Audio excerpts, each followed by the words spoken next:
Pagi hari di Selipi, Jakarta Barat, mendadak berubah tegang. Bukan karena kemacetan atau aktivitas rutin, tapi karena satu momen yang langsung viral, penertiban rumah dinas oleh TNI, dan reaksi keras dari seorang ahli waris yang menolak angkat kaki. Video ini langsung meledak di media sosial. Emosi, teriakan, dan adu argumen jadi tontonan jutaan orang. Tapi, yang bikin makin panas, justru reaksi netizen yang tidak sepenuhnya berpihak pada yang protes. Kamis 30 April 2026 di Kompleks Hankam, Selipi, sejumlah personel TNI datang dengan satu tujuan, mengosongkan rumah dinas. Di lokasi, suasana langsung memanas. Seorang pria bernama Sani Ozi Syafaat berdiri menghadang. Dengan kaos bertuliskan Keluarga Besar Pejuang 45, ia menyuarakan penolakannya secara terbuka. Nada bicaranya tinggi, emosinya terlihat jelas. Bagi Sani, rumah itu bukan sekadar tempat tinggal. Ia menyebut bangunan tersebut punya nilai sejarah bagi keluarganya. Bahkan diklaim dibangun dari dana pribadi penghuni terdahulu, termasuk ayahnya, Ardi Winata bin Adi Winata. Bagus, keluarin. Keluarin bannernya, dicabut aja banner.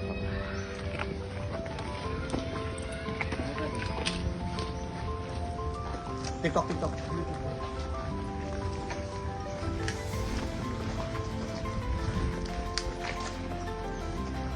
Yang tanggung jawab ini tuh.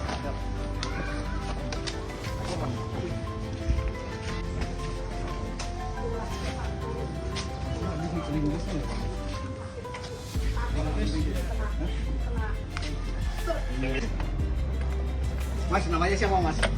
Ya Pak, kerja aja Pak. Namanya siapa Mas? Kerja aja. Kerja aja. Mana foto Mas? Ini udah direkam. Foto Mas.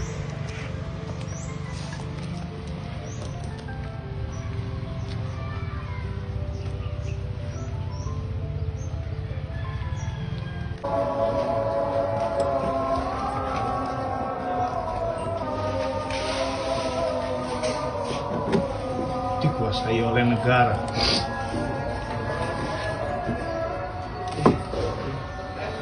Kuncinya, Mas.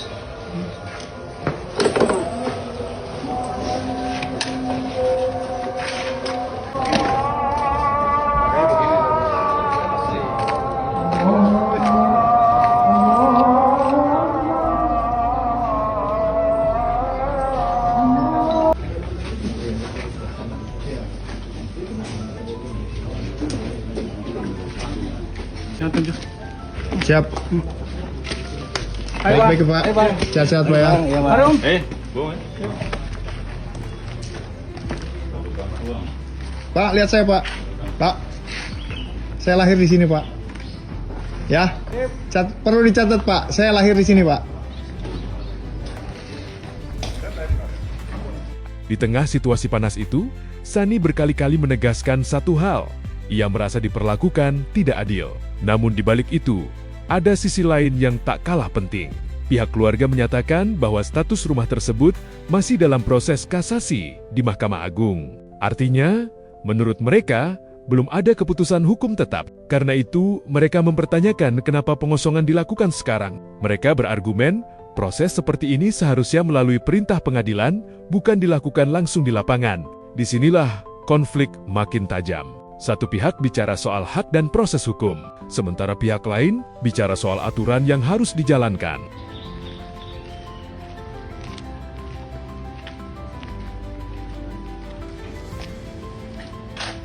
Ini, brother, semua seluruh dunia untuk mengetahui bahwa Indonesia sedang tidak baik-baik aja. Negara kita, pemerintah kita sudah tidak memanusiakan manusia. Tuh. Sudah tidak ada punya rasa, tidak punya ada rasa iba. Bagaimana pahlawan nasional yang benar-benar memperjuangkan NKRI tidak punya perasaan untuk pejabat-pejabat yang ada di sini. Mereka punya pangkat, tidak pernah perang untuk mempertahankan negara kesatuan Republik Indonesia. Tapi orang tua kami sangat memperjuangkan sampai nyawanya dipertaruhkan. Inilah negara Konoha, negara yang tidak punya peri kemanusiaan.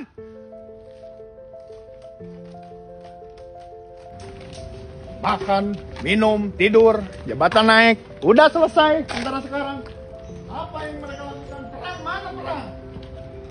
Perang ini masyarakat sipil. Negara kita sekarang hanya dijajah oleh pemerintah kita sendiri. Punya hati mereka, dan nggak punya perasaan mereka. Kita dibenturkan dengan institusi, kita dibenturkan, kita masyarakat sipil dan orang tua kami yang memperjuangkan sampai titik darah penghabisannya. Tidak ada rasa kemanusiaan mereka. Percuma mereka pakai baju loreng. Mereka tuh haknya untuk mempertahankan negara kesatuan Republik Indonesia, bukan berurusan dengan masyarakat sipil.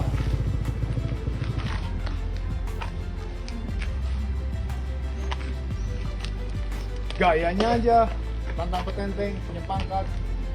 Semua kita lahir bugil, semua kita lahir tidak pakai apapun, dan kita mati tidak pakai apapun.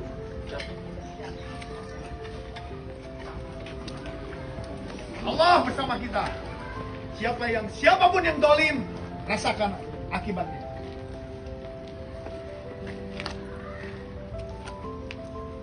Berani ngebongkar rumah orang tua kami, hadapan dulu sama saya. Saya nggak takut, bos. Mati sekarang, lusa besok juga mati. Ayo.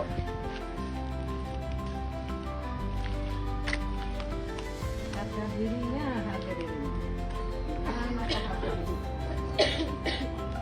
Menanggapi viralnya kejadian ini, Mabes TNI akhirnya memberikan penjelasan. Melalui Kepala Pusat Penerangan, Maijen TNI Aulia Dwi Nasrullah, ditegaskan bahwa langkah tersebut adalah bagian dari penertiban aset negara. Rumah dinas, menurut TNI, hanya diperuntukkan bagi prajurit aktif. Sementara para penghuni saat ini dinilai sudah tidak lagi memenuhi syarat. Pihak TNI juga menyebut proses ini tidak dilakukan secara tiba-tiba. Sudah ada pendekatan persuasif, sudah ada surat peringatan, dan sudah ada waktu yang diberikan sebelumnya. Tujuannya jelas, agar rumah dinas bisa kembali digunakan oleh prajurit yang masih aktif bertugas. Karena faktanya, tidak sedikit prajurit aktif yang justru harus menyewa tempat tinggal di luar. Lalu, bagaimana dengan reaksi publik? Ini yang cukup mengejutkan. Meski video protes Sani viral dan ditonton jutaan kali, mayoritas komentar justru mendukung langkah TNI. Banyak netizen menilai, rumah dinas bukan hak yang bisa diwariskan. Ada yang mengatakan, ketika masa tugas selesai, maka fasilitas juga seharusnya dikembalikan. Komentar lain menyoroti kondisi prajurit aktif yang justru belum mendapatkan hunian layak. Di mata sebagian publik, penertiban ini bukan soal keras atau tidak, tapi soal keadilan penggunaan fasilitas negara. Kasus ini akhirnya membuka satu realita yang sering luput dari perhatian, bahwa rumah dinas bukan sekadar tempat tinggal. Di satu sisi, ia bisa menyimpan sejarah, kenangan, bahkan rasa memiliki yang kuat. Tapi di sisi lain, ia tetap bagian dari sistem negara yang punya aturan jelas. Dan ketika dua hal itu bertabrakan, konflik seperti ini hampir tak terhindarkan.